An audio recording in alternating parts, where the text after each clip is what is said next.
Hearne, Texas Fall, 1944. The convoy rolled in under a pale sky, and Anna Weiss couldn't look away. Through the slats of the military truck, she watched a woman in a polka-dot dress climb into a cherry-red automobile, turn the key, and drive off like it was nothing. Another passed them, a teenage boy with a dog in the passenger seat. The shock didn't come with shouting or gunfire. It came with engines purring down quiet streets, driven not by generals, but by ordinary people. In that moment, Anna realized something terrifying. America wasn't just winning the war, they were driving through it. The tires hummed against the road as the truck carried them away from the rail line and into the edges of town. Anna Weiss sat among a dozen other women in the back of the flatbed, each one cloaked in silence, as if speaking might make their surrender more real. Most had served in clerical roles or as Red Cross nurses. Anna herself had been stationed in Naples when she was taken a cold morning, a white flag, a train, a ship, and now this, Texas. She expected guards, fences, humiliation. What she did not expect was the Ford parked beside a grocery store. It was the first one she saw. Then came the others, lined along sidewalks and tucked into gravel driveways. Every few houses, someone drove by, a mother with two children in the back seat, a man in overalls with one arm resting casually out the window. No escort, no salutes, no fuel vouchers, just the sound of freedom with no need to explain itself. Anna leaned forward slightly, blinking against the wind. Her hands trembled on the rail. Even Greta, the no-nonsense radio operator beside her, was staring, lips slightly parted. In Germany, cars meant power, permission. They were rare and sacred, reserved for officers or the party. The idea that women could just own one, drive one, it felt like watching pigs fly, or seeing the laws of gravity reversed. The truck rattled on, but the illusion didn't end. A young girl no older than Anna's niece pedaled past in a spotless bicycle, trailing a basket of fresh bread. Beside her, a rusty green pickup roared down the road, its driver whistling as he passed. No checkpoints, no lines, no waiting. The convoy finally slowed as the wire fencing of Camp Hearne came into view. Watchtowers, wooden barracks, American flags. But for Anna, the barbed wire wasn't what trapped her. It was what lay outside it. As the truck lurched to a stop and boots hit the dirt, she stayed seated for a moment longer, staring at the empty road behind them. A road that didn't care where you were from, only that you had the keys. Germany had always felt like it was built from stone and soot. Even before the war, even before the fear set in, Anna remembered it as gray. Their apartment in Dresden had cracked plaster walls and a shared coal stove with the neighbors downstairs. Her father, a bookkeeper, walked to work every day through streets lined with bicycles, not engines. Only party men drove black cars with flags on the hood, metal polish so sharp you could see yourself twisted in it. Once, when Anna was 12, a high-ranking official's car pulled up outside the bakery. She and her mother were in line for margarine. The car door opened and two officers stepped out. The crowd parted like the sea. No one looked at the driver. No one smiled. The man who owned that car never once said a word, but the vehicle alone was enough to make the butcher stand up straighter and offer him the last cut of real meat. That was power. And power, in Anna's world, had always come with a motor, but never for people like her. When the war began, even bicycles became scarce. Petrol was for tanks and trucks. The tram lines ran slower, colder. Children with thin arms and empty lunch tins clung to their mothers' coats on the way to factories. Anna volunteered for the Red Cross, not because she was a patriot, but because she wanted movement. She wanted to leave the ash-colored streets behind. But even at the field hospitals in Italy, vehicles were reserved for the wounded or the ranking. She remembered standing beside a jeep once, the hood still warm from the engine. She had trailed her fingers along the fender, trying to imagine what it might feel like to simply go. Not under orders, not in retreat, just drive. But the thought had felt so distant then, so silly. Like imagining a bird asking for boots. Women didn't drive in her world, not unless they were married to men who mattered. And even then, it was rare. Her brother Hans had scribbled once in a letter from the Eastern Front that he saw a Russian woman driving a supply truck. Anna thought he was joking. But here in America, as she sat in the dirt beside her assigned barrack, The images from the drive-through Hearne refused to leave her. They looped in her mind like a song stuck in her teeth. The young girl on the bicycle, the woman backing a car into a driveway, purse on her shoulder, not a single glance at the guard on the corner. Anna felt something ancient stirring in her chest, something dangerous. Not envy, not awe. It was possibility. The idea that this thing, once seen as sacred and unreachable, could belong to anyone, could even belong to her, and it terrified her more than prison ever could. The first thing they took was her name, at least the one that mattered. Anna Weiss became prisoner 437, stamped in blue ink on a clipboard held by a man who barely looked up from his chewing gum. She stood in line beside Greta and the others as the sun climbed higher, burning the backs of their necks. No one shouted, no dogs, no boots slamming into earth. Just the hum of a typewriter inside the intake tent and the occasional crackle of a radio playing music too cheerful for a war. Camp Hearne was larger than Anna had imagined. Barracks lined up like orderly teeth behind barbed wire fences, each painted the same dull brown. The ground was dry and packed, crunching underfoot. A wind carried dust into the corners of her eyes. She blinked hard and kept walking. A young soldier, no older than Hans might have been, handed her a canvas bag. Inside were rough bedsheets, a tin cup, a change of underclothes, and a comb missing 2 teeth. She thanked him instinctively, then bit her tongue. He smiled anyway, like it was the most normal thing in the world. That disarmed her more than cruelty would have. She was taken to infirmary too, for processing, since her records marked her as Red Cross personnel. The building was small but clean, with bright windows and a faint scent of antiseptic. The woman waiting inside wore white shoes, a sky-blue dress, and a name tag that read Rachel McKay, RN. She was American, and she was alone. No male chaperone, no armed escort, just a clipboard and a steady gaze. "You're the nurse?" she asked. Anna hesitated, then nodded. Rachel gestured toward the exam table. "We'll just check your vitals and get you cleared, then we'll figure out what to do with you." Her accent was strange, musical, almost lazy at the ends. Anna couldn't stop staring at her shoes. They were spotless. Later, as she stepped back outside, she heard the familiar crunch of tires on gravel. She turned in time to see a cream-colored station wagon pull up beside the building. The door opened. Rachel climbed in, started the engine, and reversed down the path with one hand on the wheel, her braid catching sunlight through the open window. Anna stood frozen. A nurse. A woman like her. Driving. Alone. She watched the car vanish behind the barracks and realized her legs were trembling. It wasn't because of fear or exhaustion. It was something else. Something she didn't have a word for yet. Something that had nothing to do with surrender and everything to do with the quiet possibility that her world might not be the only one. Rachel's voice was softer the second time they met. She had returned to the infirmary the next morning just after roll call, her hair tucked into a loose bun and her sleeves rolled above the elbow.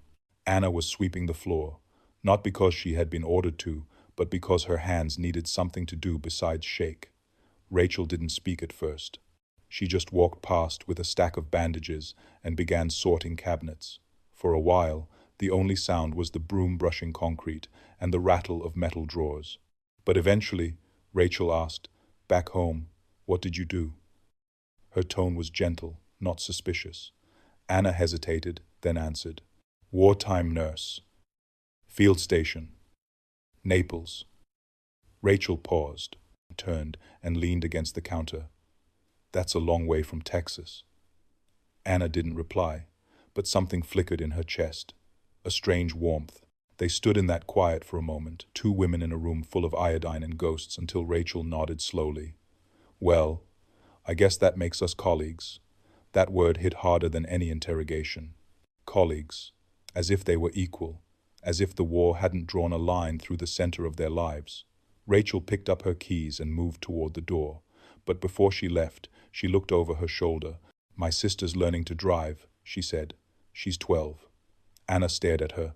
She couldn't tell if it was a joke or a test. But Rachel only smiled, shook her head, and stepped out into the daylight. Anna followed her with her eyes. Through the infirmary window, she watched as Rachel slid behind the wheel of the same station wagon, adjusted the mirror, and drove away like it was nothing.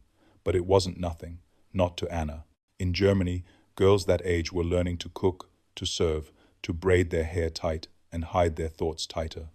They walked with their heads down. They wrote their dreams in margins and erased them before anyone noticed.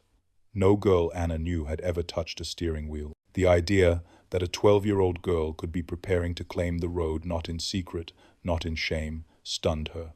She swept the floor in silence, but her breath came faster than before. The broom felt heavier in her hand. She didn't know what frightened her more, the thought that Rachel had lied, or that she hadn't. That evening, as the sun dipped behind the towers, Anna sat on the steps outside the barracks and watched the sky turn gold. Somewhere beyond the fence, headlights flickered on. In that glow, she saw not just metal and gasoline, but a truth she wasn't ready to hold. Not yet, but soon. It was laundry day when Anna saw it again. She and Greta were hauling baskets of damp uniforms behind the canteen, the sun already high enough to sting the backs of their necks. The rhythm of routine had dulled the edges of camp life: roll call, chores, mealtime, repeat. But Anna's thoughts were rarely in the present anymore. They wandered to the road outside the fence, to the memory of that girl on the bicycle, to Rachel's offhand comment about her sister. But she wasn't prepared for what happened next. A low rumble echoed across the gravel, and a vehicle pulled up beside the mess hall, not a military jeep, but a civilian truck, green and sun-faded. Anna stopped in her tracks. The driver's side door creaked open, and down jumped a woman in her 30s, hair tied back with a red scarf, sleeves rolled to the elbow. She moved with an ease Anna had never seen before. Not arrogance, not entitlement, just ownership. She walked around to the flatbed and started unloading wooden crates, sacks of potatoes, tins of beans, burlap bags with flour labels. There was no officer overseeing her, no clipboard in her hand, no one barking orders. She was alone, and she was not afraid. Greta elbowed Anna gently, but neither of them said anything. They stood in silence as the woman lifted a crate, set it on her hip, and strolled into the canteen like she'd done it 1,000 times. The keys to the truck dangled from her fingers, loose, casual. Anna felt her throat tighten. This woman was not a soldier, not a nurse, not anyone important by uniform standards. But she had command, not over people but over movement, over her own direction. Anna watched her disappear through the door, then turned back to the truck. Its hood still ticked from the engine's heat. The dust on its tires looked recent. It hadn't been parked there long. The realization hit her all at once. The woman had driven herself here. No one had permitted it. No pass, no protocol. Just ignition, gears, and road. Anna's hands gripped the edge of the laundry basket until her knuckles ached. Something about the moment felt personal, almost insulting. Like a rule had been broken that no one told her existed. For a brief, dangerous second, she imagined herself behind the wheel, eyes forward, wind in her face, no one watching. It felt like treason. It felt like breathing. The truck remained parked while they finished hanging the laundry, but Anna glanced back at it again and again, as if it might disappear if she looked away. And when the woman returned, whistling, to climb into the driver's seat and pull away in a cloud of dust, Anna turned her head quickly, not out of disinterest, but because her eyes had begun to sting. She couldn't afford to be seen crying over something she was still learning how to want. Anna waited until the others were asleep. The barracks had quieted into the soft rhythm of breath and restless limbs, blankets rustling in the dark. A single lantern near the door cast long shadows across the wooden floor. Greta snored softly on the bunk above her, but Anna stayed seated, knees tucked up, a scrap of paper resting against her thighs. She hadn't planned to draw. She hadn't even thought of it in years. Back in Dresden, sketching had been something she did for her younger sister. Horses, birds, little stories in pictures. But tonight, her hands moved without asking permission. The pencil was no more than a broken nub she'd found near the infirmary. The paper had been torn from the back of an old medical ledger. It didn't matter. She wasn't drawing for anyone else. The lines came slowly at first. A curve, a fender, the slope of a windshield. Then the door handles, the thin chrome frame around the window. She worked from memory, not of one car, but of all of them. The convertible by the bakery, the truck near the canteen, Rachel's station wagon, with the dent near the front bumper. She wasn't trained in realism, but something about the lines made sense to her. They were clean, honest. Unlike uniforms or slogans, cars didn't lie. They either moved or they didn't. She finished one sketch and started another. A two-door sedan this time, wheels angled like it was about to turn. This one had a woman in the driver's seat, a shadow of a figure, head tilted forward, hair tucked behind one ear. Anna paused. Her heart pounded. She hadn't meant to draw herself. She looked at it for a long time, then folded the paper and slid it beneath her mattress. But it was too late. The image had rooted itself in her mind. The next morning, as she folded laundry outside the barracks, she noticed another prisoner watching her. Marta, a quiet girl from Bremen, stood nearby with her arms crossed. "You draw cars?" she asked softly. Anna stiffened, then nodded. Marta glanced around, then reached into her pocket and pulled out a small piece of paper. On it was a rough sketch of a Volkswagen, the kind they used to see on propaganda posters. "I used to draw too," she said. "My brother loved engines." Anna smiled despite herself. That evening, more women came. Some brought charcoal, some scraps of paper. One had made a pencil stub from soot and soap. They sat on the floor like girls in a secret club, drawing from memory, invention, even dreams. No one talked about politics or surrender. They talked about curves, paint colors, the smell of leather seats, the sound of engines. They weren't prisoners in those moments. They were architects of movement. Women designing their escape, line by impossible line. It began as a rumor.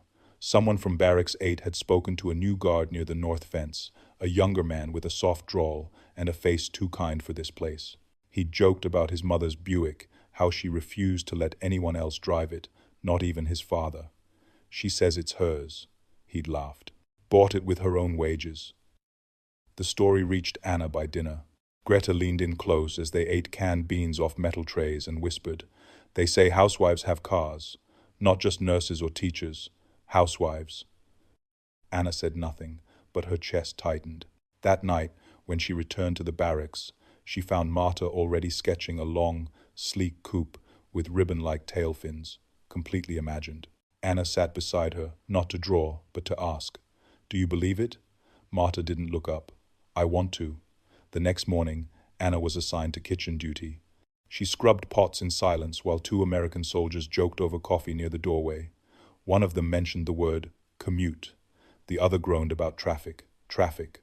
The idea felt ridiculous. Traffic implied excess, volume, the kind of normalcy where too many people owned something. Anna wrung her hands dry and stepped outside, heart pounding. By mid-afternoon, she found herself near the same guard the others had spoken of, the one with the kind face and strange accent. He tipped his cap when she approached. She didn't mean to ask, but the question fell from her lips before she could stop it. "Is it true that women drive here?"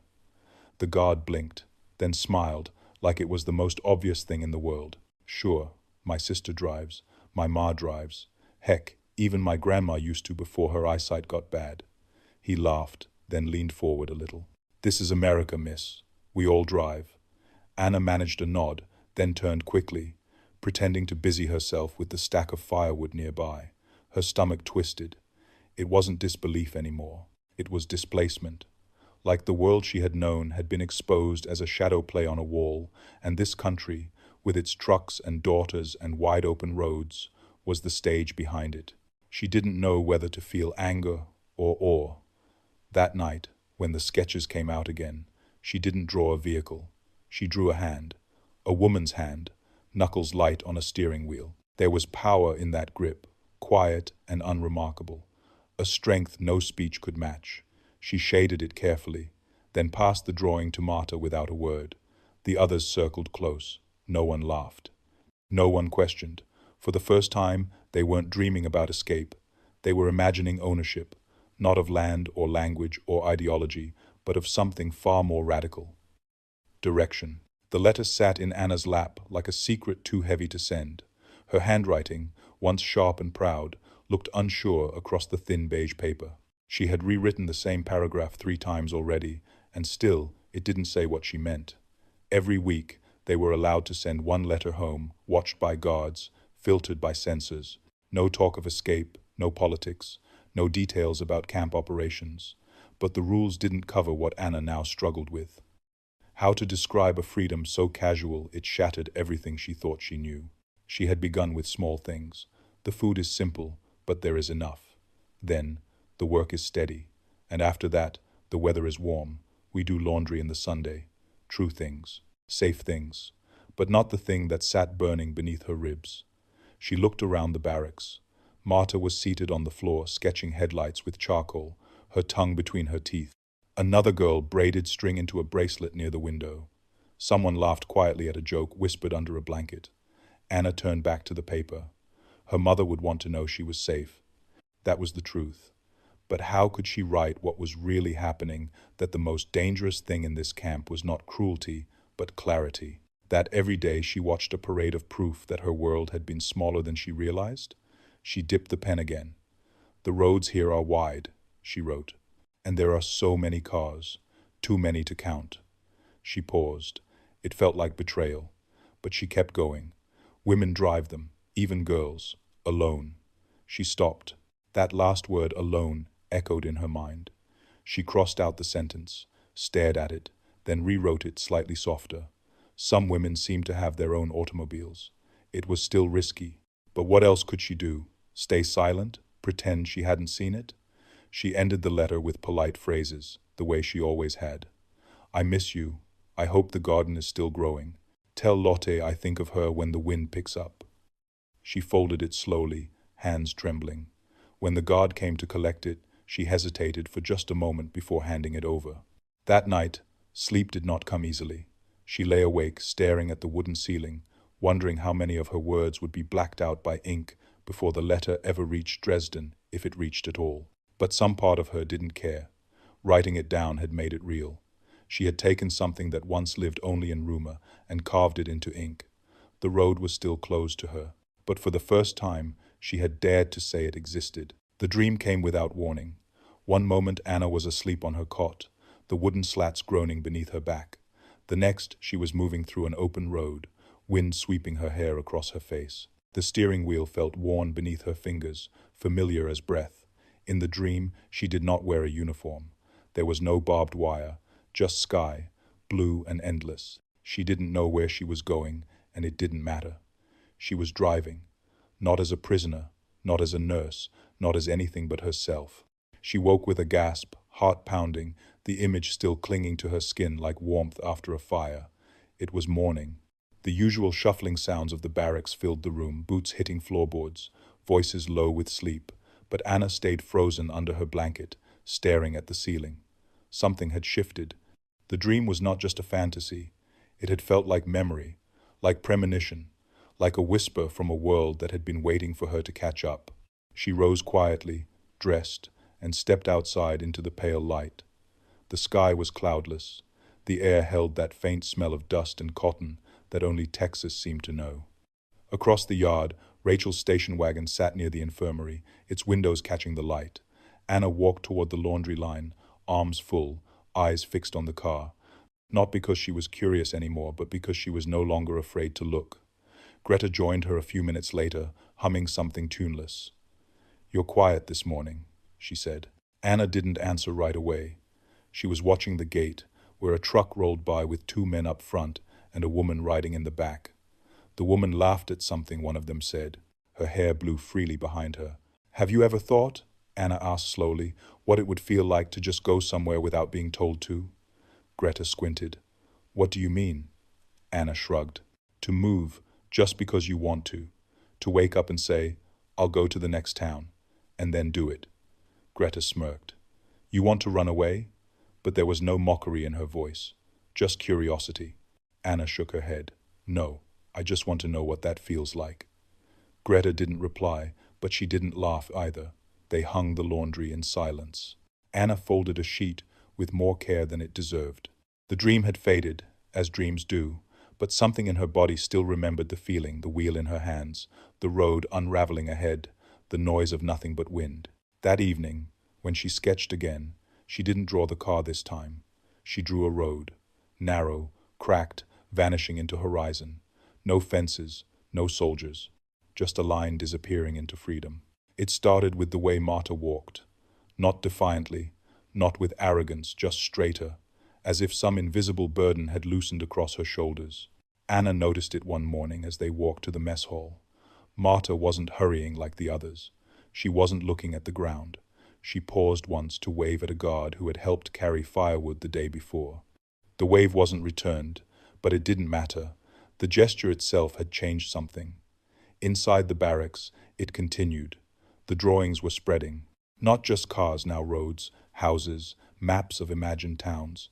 Anna saw one woman sketch a picture of herself pumping fuel, eyes hidden behind sunglasses. Another drew herself in trousers, seated behind the wheel of something tall and American, teeth bared in a grin so wide it almost hurt to look at. No one said they wanted to leave. That was forbidden, even in whispers. But everyone knew what the sketches meant: direction, agency, the quiet ache for movement that no fence could touch. Even Greta, who once scoffed at Anna's drawings, had begun to ask questions. "What kind of car do you think suits me?" she muttered one evening, half teasing. Anna looked at her and smiled. "A truck," she said. "Something with big tires and bad brakes." Greta laughed, then nodded as if the idea pleased her. The guards started to notice. Not the drawings, those were kept hidden, but the shift in energy. The women worked more quickly, more calmly. Fewer fights broke out during chores. There was less of the biting sarcasm that once filled the barracks like smoke. Something had softened, not in surrender, but in self-preservation. As if by imagining a different world, they had made this one more bearable. Anna didn't say much about it. She didn't need to. Every time she folded a sheet or ladled soup or stitched a torn sleeve, the feeling was there, like a song in another room. It didn't matter how many guards watched, how many miles separated them from home. The dream had become portable. One afternoon, a new batch of prisoners arrived, tired, silent, hollow-eyed. Anna helped pass out blankets. One woman, older than most, asked in a low voice, "What's it like here?" Anna opened her mouth to give the usual answer, safe enough. Food is tolerable, rules are clear, but instead, she paused. Then she said quietly, "The sky is wide, and sometimes we see the road." The woman didn't understand, not fully, but she nodded anyway. That night, Anna sat with Marta on the steps of their barrack and watched headlights flicker in the distance. The stars above them were unfamiliar, but the silence was warm. They said nothing. There was nothing to prove. Even in stillness, something inside them had already begun to move. The keys were heavier than Anna expected, not in weight, but in meaning. They rested in her palm like a question she wasn't ready to answer. Rachel had forgotten them, left them behind on the infirmary desk during a rushed exchange of linens. Anna had gone in early to organize bandages, and there they were, lying just beneath a stack of patient cards. At first, she only stared at them. A worn leather loop, two dull metal teeth, one longer than the other. Ordinary, quiet. But as she picked them up, her fingers closed around more than steel. They closed around everything she had never been allowed to touch. Her heart pounded. The room felt too bright. Outside, the air buzzed with the sound of cicadas, the scrape of a broom against concrete. No one saw her. She stepped back, just slightly, into the corner of the room. For a moment, she allowed herself to imagine it. The key slipping into the ignition, the sound of the engine, the turn of the wheel. Her hands at 10 and 2, just like the girls in the drawings. She'd never even sat in a car alone, let alone driven one. Back home, women like her had watched through windows while others passed. But now, in this sliver of unsupervised silence, she held the future between her fingers. She didn't move, didn't breathe.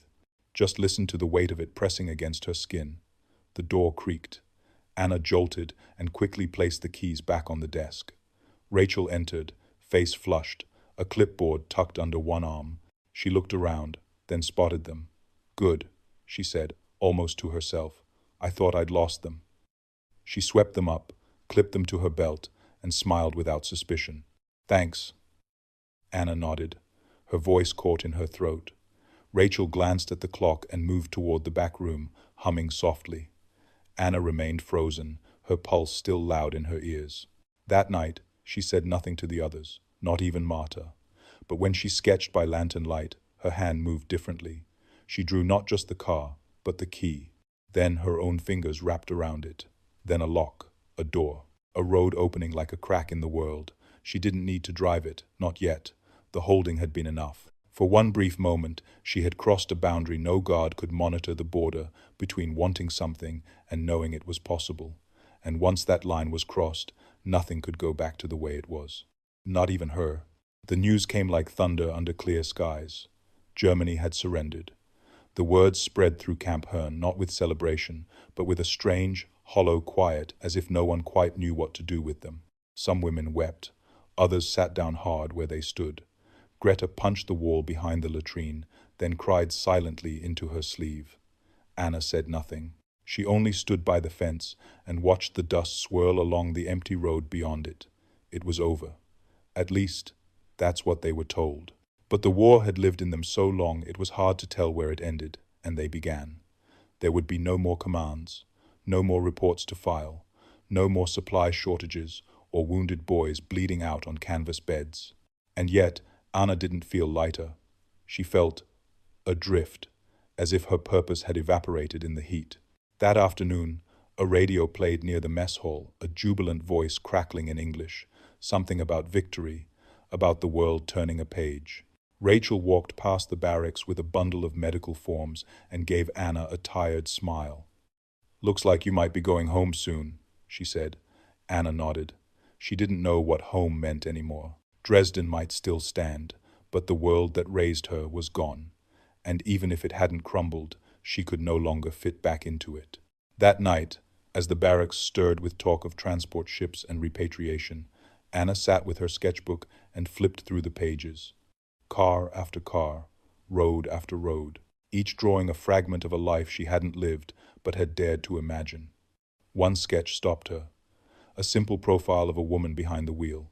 No scenery, no background, just forward motion. The pencil strokes were heavier than the others, more certain. She traced the lines with her finger. It didn't matter if she ever sat in that seat. What mattered was that she had wanted to, and that wanting had built something inside her stronger than obedience. She tore the page carefully from the binding, folded it once, and slipped it into her shirt. When the lights dimmed, she lay back on her cot and stared at the rafters, listening to the murmur of women whispering across the dark. No one spoke of politics. No one asked who was to blame. They spoke of trains, of letters, of what they might find on the other side. Anna closed her eyes and pictured the road again. Not the American one, but something new, rougher, less certain, but hers. The war had ended, but a different journey had just begun, one that didn't need permission, only direction. They called her name 3 days later. Weiss, Anna. The list was read aloud at morning roll call, the final names of women to be repatriated. She stepped forward without expression, her belongings folded neatly in a canvas bag that weighed almost nothing, though it carried the last 9 months of her life.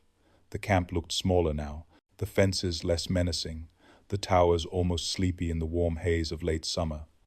She stood beside Marta while the truck idled, waiting to take them to the port.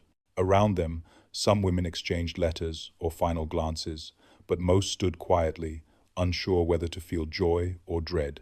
Anna kept one hand in her pocket, her fingers curled around the folded sketch, the woman behind the wheel, eyes ahead, mouth set in calm defiance. She hadn't shown it to anyone. It belonged to the part of her that had changed too deeply to explain.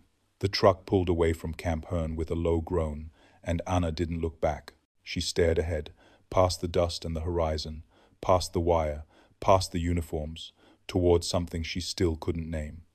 The journey home was long and strange. She watched the landscape change from soft Texas fields to ship decks and then to the blackened ruins of Germany.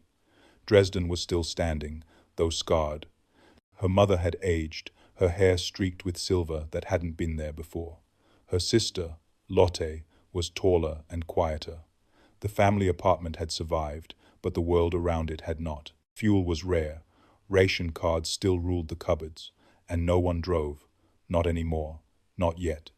In the first days, Anna said little. She unpacked her things slowly, hung her Red Cross badge on a hook by the door, and folded her worn clothes into the bottom drawer.